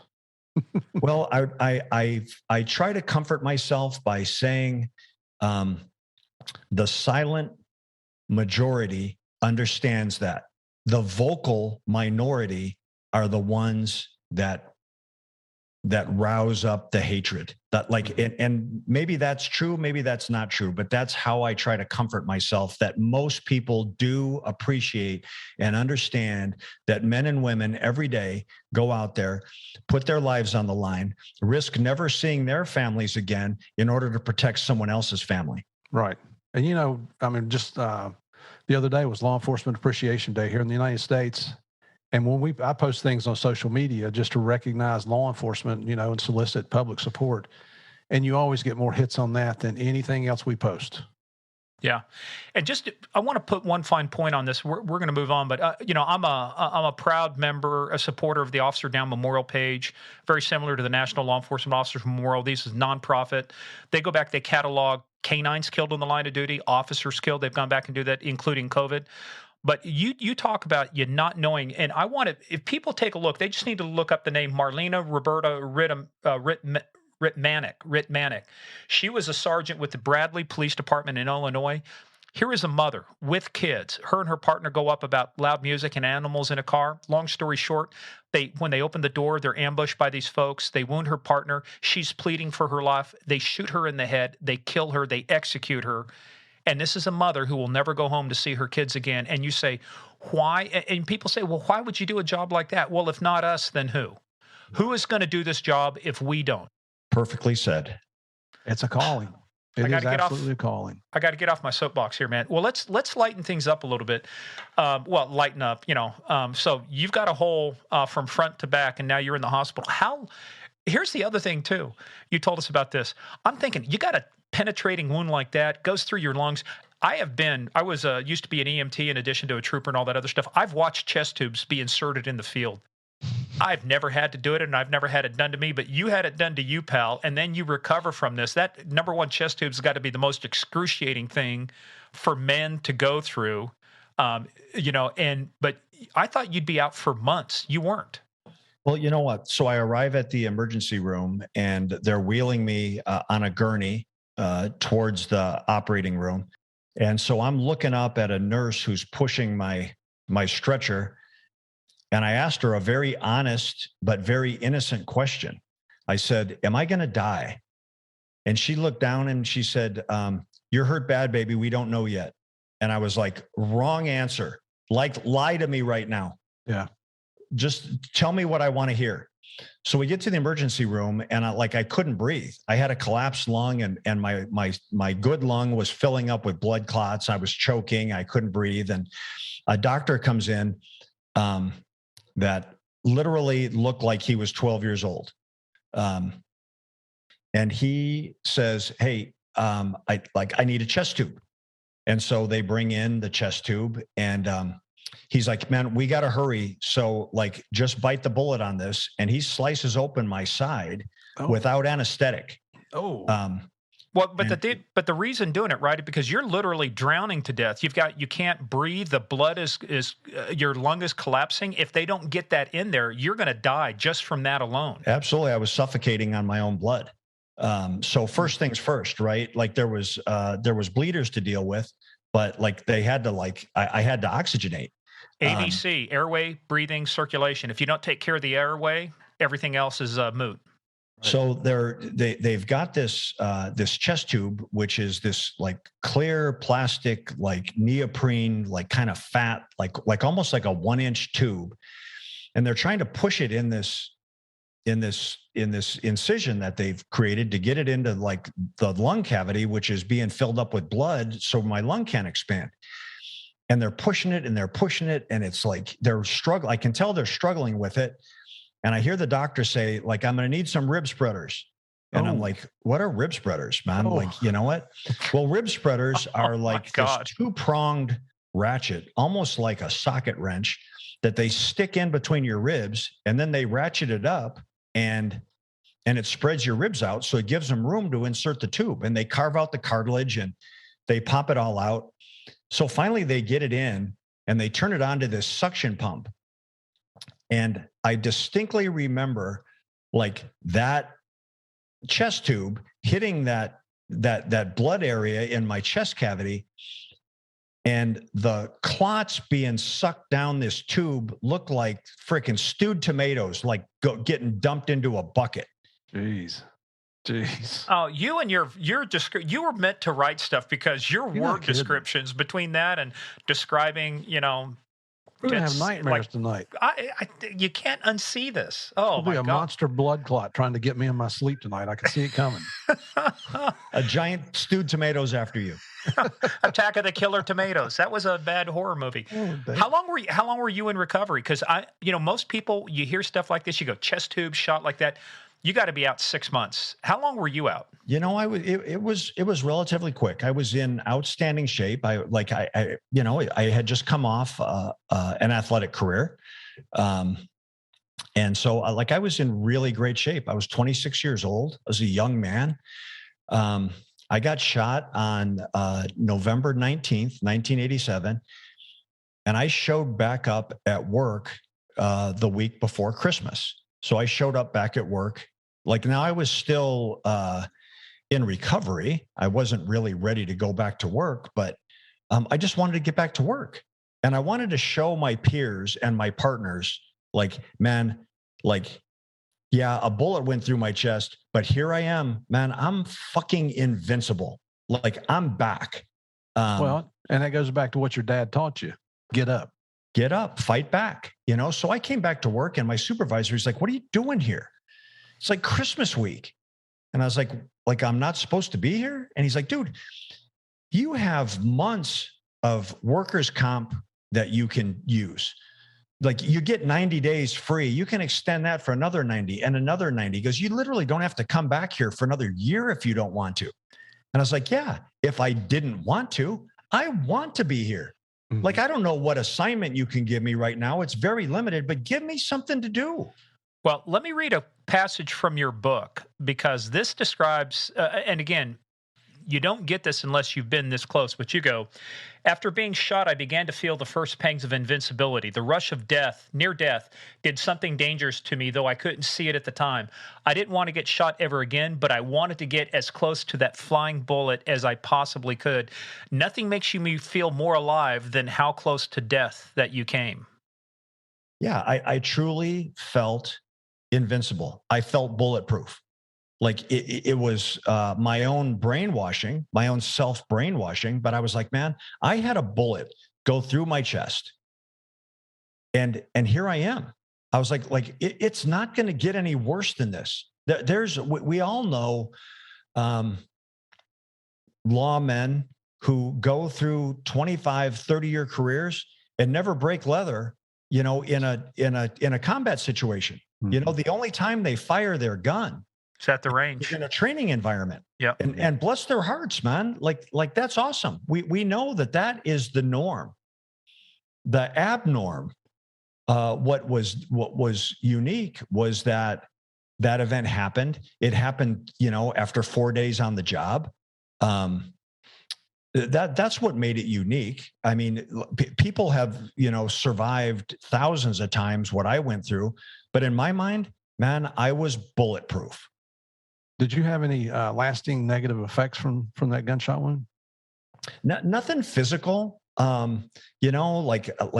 notice it sometimes, when I catch a cold, I probably got some scar tissue, in that mm-hmm. lung area, if I cough or whatever. Nothing physical. I think there's some mental, emotional, PTSD elements to it. But I also think I've outgrown those. That was at this point, 30 plus years ago. Mm-hmm. And so really the only time I think about that is in a situation like this, where I'm asked about it or answering questions about it. Otherwise, I don't go through my day ever recalling that. Well, what happened? We're glad we could bring those bad memories back to you today. We're here for you. We're here for you. What do you do though on the anniversary of it when that day comes up? Do you does it ring? I mean, does it bother you? Do you think about it that day, or have you gotten to the point where it's just another day now? No. For many years, I threw a gigantic party, and the party, my shooting parties, became fairly legendary in Tucson. And they typically ended with me passed out in the backyard. But you're still alive, though. That's the great part, though, man. We're glad you survived. Yeah. You might not survive the drinking that much. Murph had to kick. He said, I've had enough. Meter says full. I got to stop. Yep. But hey, so before we start talking about Operation Black Biscuit, how long does it take before you can actually go back to work? And at some point, you go through the ATF, and I will tell you from my time on the streets, but working with you guys, you had the best undercovers of anybody. I mean, you guys had it figured out. You had great training. Not a knock against DEA, Murph, but ATF had really good UC stuff. Truth is truth. Far better than the FBI, because everybody who worked undercover with the FBI showed up in a suit and tie. You can't do that. Farmers will figure this out. Well, like I said, I was playing shortstop for the Yankees in Copland, in my view, and with all the amazing undercover agents and officers that I crossed paths with, and that I tried to learn from, and I tried to emulate. I never considered myself the best or even one of the best. The biggest thing that I had going for me as a cop and specifically as an undercover agent was willingness. I was always willing to try. I was always willing to raise my hand and accept assignments that other people didn't want. They were either too dangerous or considered impossible or any of those things. I was always willing to try. I could never guarantee success, but I could always guarantee my best effort. Like, I was willing to try. I think that is the mindset I was talking about there. A lot of people don't want to try because they don't want to fail. I don't want to, but your point is it's about the effort. You're going to go out and I think that's where, knowing about your football history and the things you did and even the combine, you gave it everything you had. There's nothing to be ashamed when you get out there and you've done everything you can. It is what it is. But if you don't do the effort, that's when you wake up the next day and go, well, look, I didn't really try, didn't do that. No, you really tried. What's the progression? Like, say, before we get to Black Biscuit, and we'll talk about where the name came from too. What's your progression of getting back to work, getting training, working cases before this comes up? Well, like to just touch back a little bit, there's a quote from a Greek philosopher that always like hit home for me. And it says, I'll try to get this right. Of every 100 men in battle, 80 should never be there. 9 are great warriors. But there is one, and one of them will bring the others home. And I think that's that mentality of us, is that, like, for us in this job, is like, we want to be that one.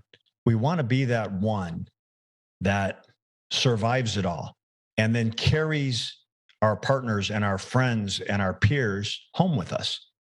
So a very maybe optimistic view of it, but it goes back to that willingness. Willingness to try. It's Roosevelt's man in the arena that we're all familiar with. Like, absolutely. Better to have tried and be criticized and fail than to never have been willing or too fearful to try. Yeah, and that is a great story about, and that's a great basically poem about the man in the arena. Those who dare and those who try and fail are much better than those who never try at all, because you've given it your all. You've tried that. So between the time that you got on 1987 and 2001, which is when Black Biscuit starts, what kind of things were you involved with during that time? Because you started working UC. Was it just natural that when you say UC, it would be bikers, or did you work other types of cases during that time in an undercover role? I pressed myself into every conceivable undercover assignment, regardless of what it was, regardless of what my role or contribution might be, that I could find. I was constantly begging, like the veteran UCs, like, let me work with you, let me watch you, let me help you, find a role for me.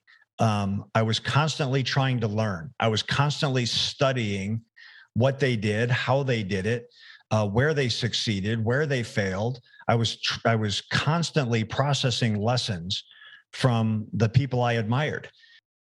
Over the course of the 15 years between when I was shot and Operation Black Biscuit started, man, I had hundreds of undercover assignments, from gun buys to drug buys to bomb buys, home invasion cases, murder for hire cases.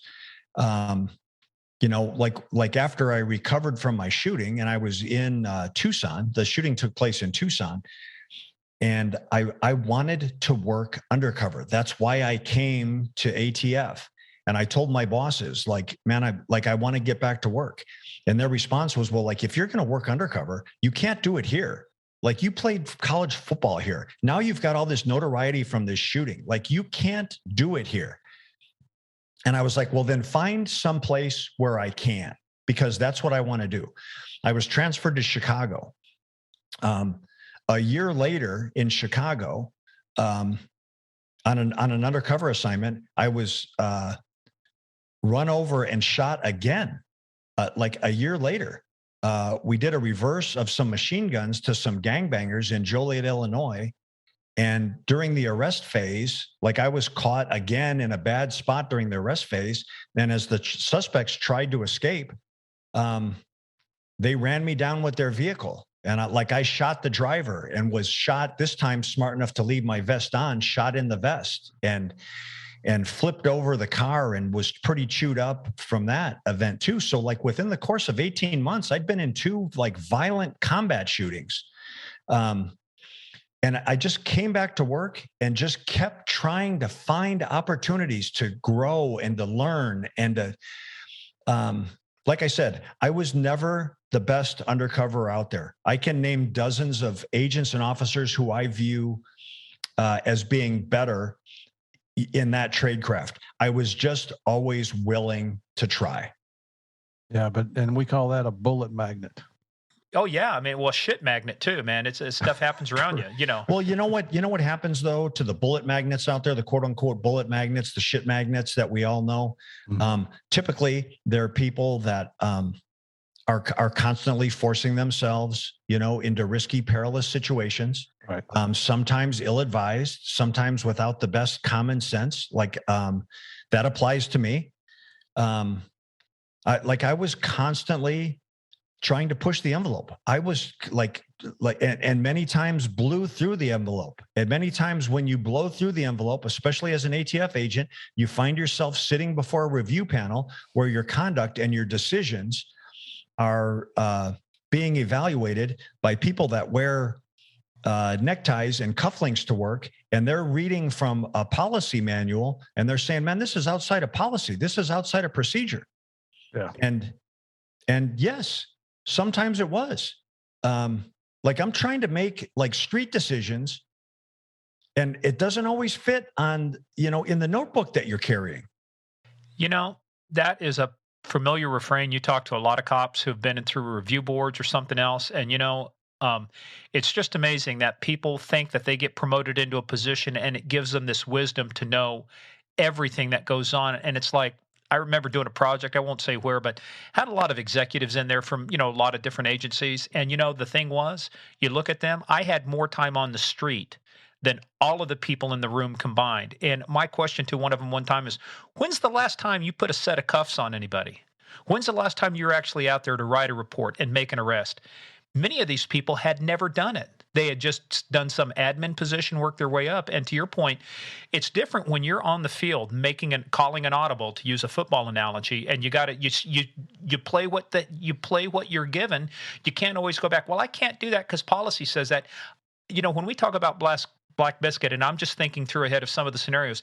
If you had done everything by policy, you never would have made that operation never would have worked if you'd done everything by policy. And I'm thinking of the day that you got your ass chewed out by your boss because you weren't checking in like you were supposed to, and slats, you know, he chewed your ass out really bad. Well, I'll tell you, like on a big picture view of this theme is that the upside, one of the upsides, there were many of the shootings I was in, because of the way they went down and because they happened so early in my career and my willingness and my desire to come back. Like there was a point in time early in my career where I was ATF's golden boy. Like I'd been shot twice. I'd been, you know, and I just kept coming and I kept charging and that was admired. The downside to that is that I knew that I was the golden boy or perceived as the golden boy, and I was disrespectful of that. And I too many times ignored policies and ignored procedures with this false mindset that, man, they're not going to fire me. They're not going to do anything to me. Look what I've been through. They can't get rid of me. There's no way with a clear conscience, they can fire Jay Dobyns. And that worked against me. I had a supervisor at one point say, you know what, dude, you went from being a star with us. Like right now, you're internal affairs wet dream. We have a whole freaking task force that's built just to chase you and all your policy and procedure violations. And my problem is that those policies and procedures, and I tell young agents this, are there for a reason. And they're there to keep you safe, and they're there to keep you healthy, and they're there to protect the agency. And like, don't do what I did. Don't disrespect those policies and procedures. Like, follow the rules, play by the game as the rules are set. Because you know what, like I treated ATF's policies and procedures, instead of a rule, I treated them as a guide, a suggestion. We're suggesting that you should follow this policy and procedure. It's not a suggestion. It's the law in the eyes of the people that run the agency.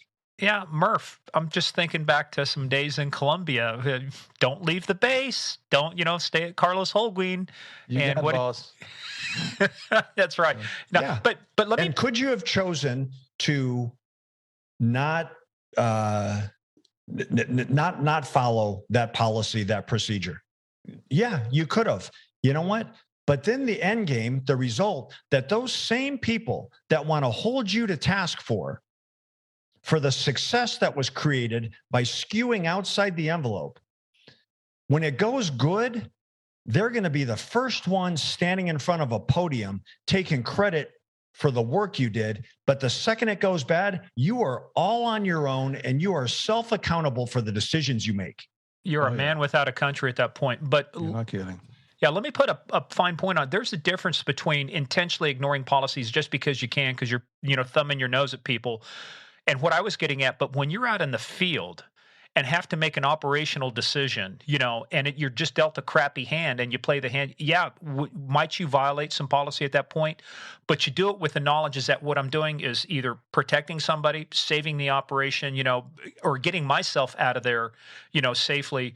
So I wanted to make a distinction that there's a difference between, I think, and I'm not trying to speak for you, but I'm saying there's a difference between just saying, hey, I'm the golden boy, I can do whatever I want, or the difference between I'm in a really tough situation, no matter what I do, somebody's not going to like it, but I got to make the best choice I can to serve the needs of the operation, to keep people safe, and execute on this.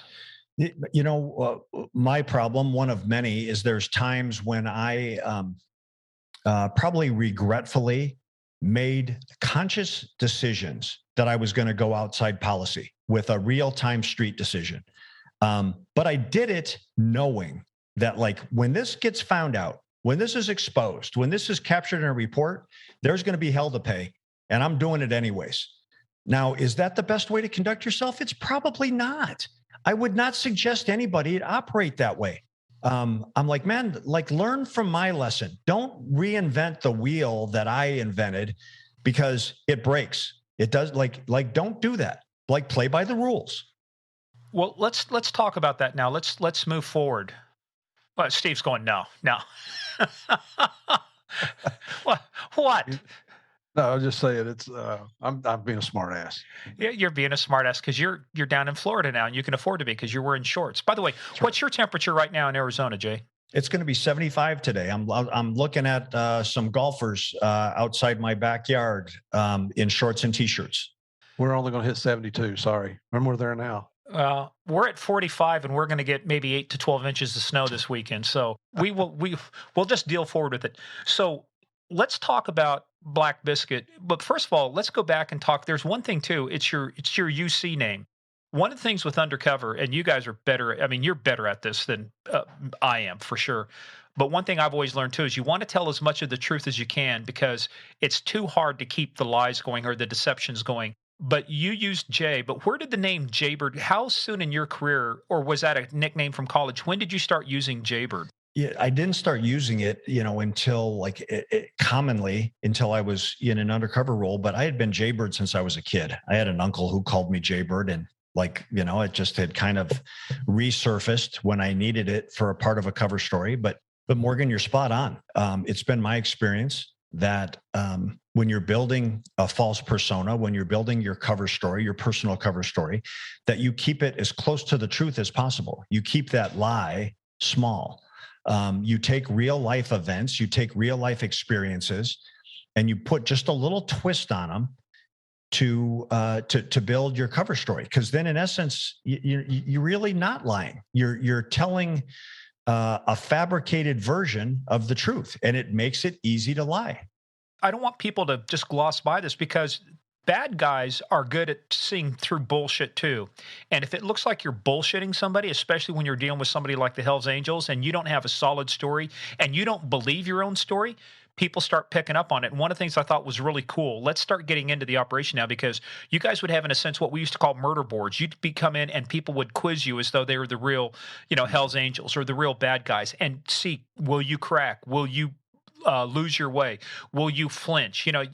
It's like if I ask you your real story about going through football and everything, you say it with such conviction because you lived it. But if you had to create a story about being involved in football, man, there's a lot of moving parts there. So the reason I'm saying that is I'm just complimenting you on the fact is the ability, the way that you're able to keep this story going as you guys start thinking about, hey, we've got to start, we've got a new operation coming. You're now, what was it, Jay Nelson? Jay Davis. And Jay Davis was my grandmother's maiden name. So even that wasn't too much of a stretch. Well, of course not. Then there's Al Davis too, because that's probably an homage to Al Davis. I'm the fastest slow guy you've seen. Yeah, and he was right. I'll tell you though, you know what? Like in the criminal community, not just in biker land, in anybody, in the drug world, in whatever that criminal set is, they're uniquely paranoid, and they're paranoid for very good reason. They have to be paranoid. That's how they stay out of prison. That's how they stay out of jail. That's how they stay out of handcuffs. They're not quick to trust people. And so if you're going to be going toe to toe, real time on the street with people who are uniquely paranoid, and when I say uniquely paranoid, they look at like what you say, how you dress, how you walk, what kind of car you drive, how you drive it, how you communicate with people, who your friends are, where do you live, what do your living conditions look like? Every single aspect of your life, from the macro to the micro, is being examined. They're looking for a chink in your armor. They're looking for something to feed that paranoia. And so in an undercover role, we're trying to answer all those questions before they're asked. And when they are asked, you have to have comfort and confidence in your response, because if you don't believe it, how are you going to sell someone else to believe it? And it can be, it's all those areas you covered are exactly right. It can be something as simple as backing into a parking place when you park, because most people in the world do not back in. They pull in. Cops back in. All you got to do is drive through a Denny's or a Waffle House, which we'll talk about later. When you see cars backed in, that catches your attention, or you walk in and everybody's got their back to the wall. You go, did I just walk in on a cop convention? Body language is huge. The unspoken is huge. Especially guys that come off of like patrol assignments into undercover situations, and they're used to a certain body language. They're used to a certain body position, swagger, where they blade to a suspect, and they keep their strong hand, their gun hand away, and they do all those things. Those are little tiny unspoken body language hints that you have to overcome.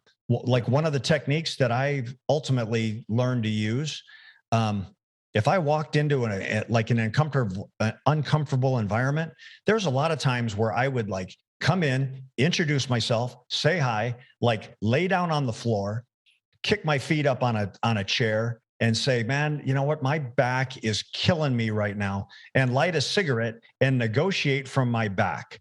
Now, any tactical person is going to say, dude, you've given up everything. You've given up every potential reaction advantage that you might have. I'm like, yeah, that's true. But I've also created the illusion that like, I'm so comfortable and I'm so confident. And the suspects are looking at me like, who the fuck does this guy think he is, walking in here and laying down on the floor and lighting a cigarette? So with every plus, there's a minus. And I get that. The problem is for us in law enforcement, like from guys in uniform to guys working undercover, the bad guy's always going to get the first shot. They always get the first draw, and you cannot outdraw a trigger squeeze. So let's try to avoid getting to the point where you got a gun pointed in your face. Let's try to see if we can get around that right off the bat. Yeah, absolutely. Because that you get again, that shit's for the movies. Doc Holliday outdrawn, It's action versus reaction. yeah, just always faster to act than it is to react. Bad guys are always going to get the first shot, and you cannot outdraw a trigger squeeze. Truer words never spoken. Well, let's start working into Black Biscuit now, because like you say, you've got about 14, 15 years on. You've worked a lot of different cases. Let's lay the groundwork then for how this comes about. So what is going on at your point in your career or the cases you're working to where this starts coming up? Because you have now since moved back to the Arizona area. Is that right? Yeah, I had moved to Chicago. I had come back to Arizona. I was operating in Arizona. Like we said earlier, I was doing, like a lot of violent crime cases, guns, drugs, bombs, home invasions, murder for hires. And at the time that Black Biscuit was set to kick off, I was working in the Bullhead City area, which is directly across the Colorado River from Laughlin, Nevada, and about 90 miles south of Las Vegas. And so people put a pin in that too, because we'll come back and talk about Laughlin, because that is a big piece of what goes on for you. So I was in role on a fairly complex case up there, playing the role of a gun runner and a debt collector. And I was buying guns, and I was meeting violent crime suspects, and just running and gunning, smoking and joking with these guys.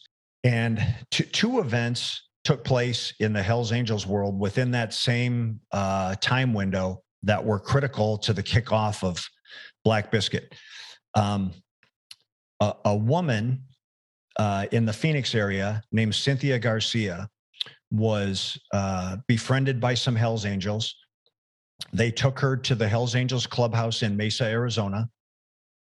One thing led to another, and there was a dispute in the clubhouse. This Cynthia Garcia went there basically naively to party with the Hells Angels, thinking that it would be fun and glamorous and sexy and stepping into the danger zone. And she insulted the Hells Angels during this kind of one woman party at their clubhouse, and they beat her to the brink of death on the floor of the Mesa clubhouse. Then they stuffed her in the trunk of a car. They drove her to the desert outside of Mesa in a town called Apache Junction, Arizona. They dropped her body in the desert, and they cut her head off with buck knives, 3 Hells Angels. So her body was later discovered. It was later the Hells Angels were suspected. So that was an event that was hanging out there that, needed to be addressed by law enforcement. Mm-hmm. Who killed this woman? Why? And why so brutally? And why so violently? And why take her head off her body? Who, what kind of people are we dealing with? Was there an immediate connection back to Hells Angels, or did that come later? Did you know they were tied to it or involved? We knew that they were at least suspected in involvement of it because of traditional investigative work by homicide guys that had kind of tied her together, being seen with Hells Angels before she was murdered and found, and so it was by far from being solved. But and who the players were still a mystery, but they were strongly suspected of being involved in this beheading death of Cynthia Garcia. So did that kind of serve then as the impetus to say, look, guys, we got to do something. We got to pull something coordinated together and go after HA in Arizona? Well, that, and in conjunction with, and we mentioned this earlier, across the river from my undercover house in Bullhead City, Arizona, is Laughlin, Nevada. And there's a big biker run, a big biker rally called the Laughlin River Run that's held every year that thousands of bikers, both outlaw bikers and civilian bikers attend. And it is the West Coast's biker Mardi Gras. Parties, bands, vendors. Well, the Hells Angels are at the Laughlin River Run. At the same time, the Mongols motorcycle gang is at the Laughlin River Run. And they were long-standing blood rivals, the Hells Angels and the Mongols. So during the course of this event, there had been various confrontations on the street. There had been various disputes, nothing that had erupted or blown out of control yet. And on the night of the key event, The Mongols' home base was the Harrah's Hotel Casino in Laughlin. The Hells Angels were down the road at the Flamingo Hotel in Laughlin. Some Hells Angels went over to the Harrah's to basically intimidate the Mongols and show that they were fearless and show that like they considered like all this territory their territory and they were going to go where they wanted to do and do what they wanted to do. One thing led to another, and it resulted in the Harrah's riot, which was a full-on riot. There's really no other way to describe it, between the Hells Angels and the Mongols, but it took place amongst all the citizens and the common folk that were in the casino. There was shootings, there were guns out, stabbings, beatings. 3 people were murdered, all captured on closed circuit television cameras. Anybody that's been in a casino knows how many cameras are there watching the activity of the casino. All of the whole riot was captured on closed circuit television. It was such a event and a public event, it became national news.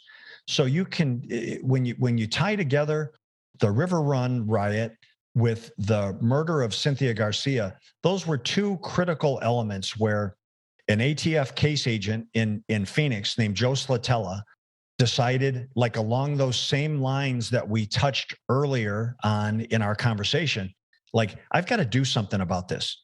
Like I've got to engage this and see what I can do. So Joe Slatella, as the case agent, like kind of came up with this master plan to try to like investigate Hells Angels violence.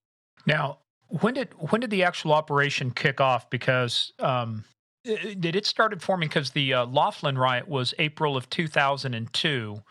But some of this had kicked off earlier. In fact, I think if your book, my memory serves me right, didn't you say some of this started planning? You thought that because of what happened with 9/11, just a few months earlier, that was going to put the kibosh on the entire operation. We were edging towards this investigation of the Hells Angels. It was not full blown yet. The Hells Angels were like basically operating with impunity of violence. That they were kind of doing whatever they wanted to, and like there was not much accountability for them. Like back in the story, like I had an established criminal reputation from working this debt collector gun runner case in Bullhead City. So I had begun to establish friendships and relationships within the Hells Angels. During my time in Bullhead City, I was crossing paths with them, and I was actually in Laughlin the night of the River Run riot. Was partying with the Hells Angels when they left the Flamingo Hotel and went over to the Harrah's Hotel for the shootout. And then actually, members of the Hells Angels escaped after the River Run riot to my undercover house in Bullhead City, had crossed the river. After the riot went down, law enforcement closed Casino Drive and closed the bridges over the Colorado River out of Nevada into Arizona. And there was dudes who were involved in this riot who were trapped in Laughlin. They like you couldn't escape. The cops had all the exits in and out of the city blocked. Hells Angels stole boats from places in Laughlin and crossed the river on boats to get to Bullhead City. Some of them ended up landing at my undercover house, which was a safe haven for them. What they believed was a friendly location. One of them actually left one of the murder weapons, one of the weapons that was involved in the shooting at the riot, at my undercover house, and asked me to hold it for him, because he didn't want to get caught with it. Like they were walking, like I didn't lure them into the trap. They walked into their own trap. Did you get out of Laughlin before they closed the bridges, and so you were at the house when they showed up? I did. I had gotten out of Laughlin before the law enforcement had locked down the city. Mm-hmm. So I was back at my undercover house in Bullhead City, like actually kind of as we were learning exactly what was taking place. Now, what about a lot of the members? Because, obviously their bikes are just an extension of them. You said that they took boats over there. What did they do about the bikes? Did they leave them behind? Did they take them with them? They got seized. There was hundreds of motorcycles seized by law enforcement. Everything was impounded. A kind of an interesting side story, talking about I was in this kind of remote undercover role when this event took place. So the shooting the riot takes place. The next day, I had a bomb deal scheduled in Bullhead City. So this massive shooting takes place that sucks every law enforcement resource to investigate this crime. Well, I've got this pending bomb deal the next day. And I'm telling my bosses, like, hey, man, I'm on schedule to go buy some bombs from this dude at a machine shop.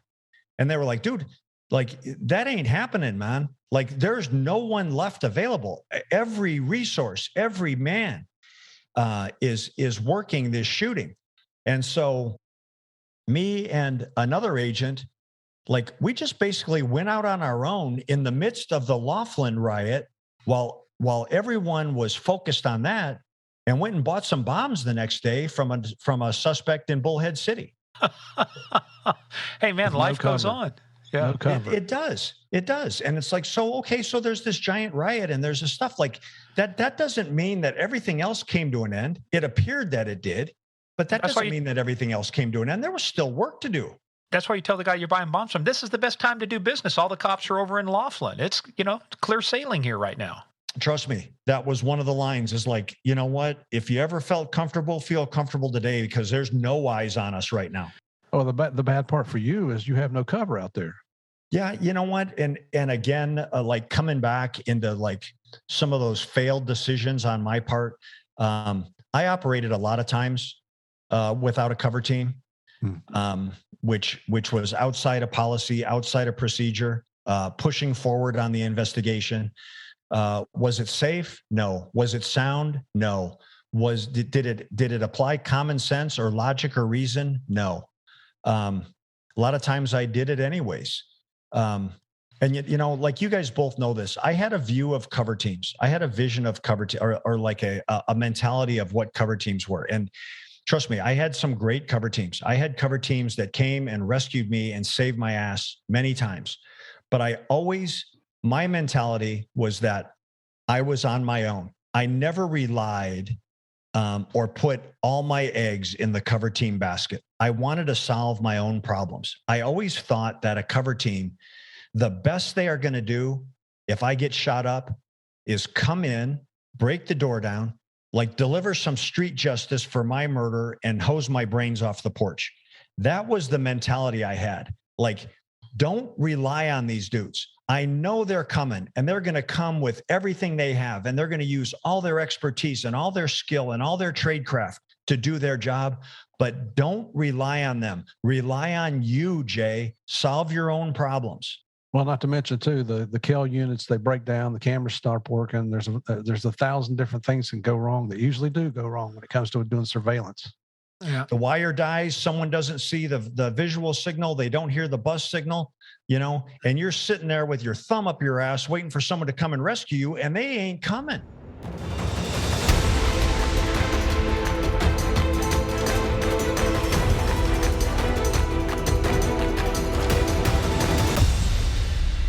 Hey, players, that is the end of part one. Part two's coming out on Thursday. As always, there is some great stuff in this next episode with Jay Bird.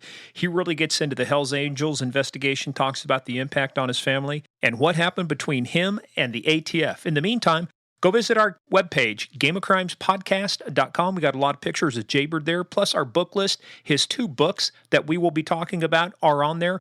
Also, go visit us at Game of Crimes on Twitter, at Game of Crimes Podcast on Facebook and the Instagram. Also, make sure you go visit us on patreon.com/Game of Crimes. There is a lot of great stuff there, just like there's a lot of great stuff coming out this next Thursday. So stay tuned for part 2 of Jay Dobyns.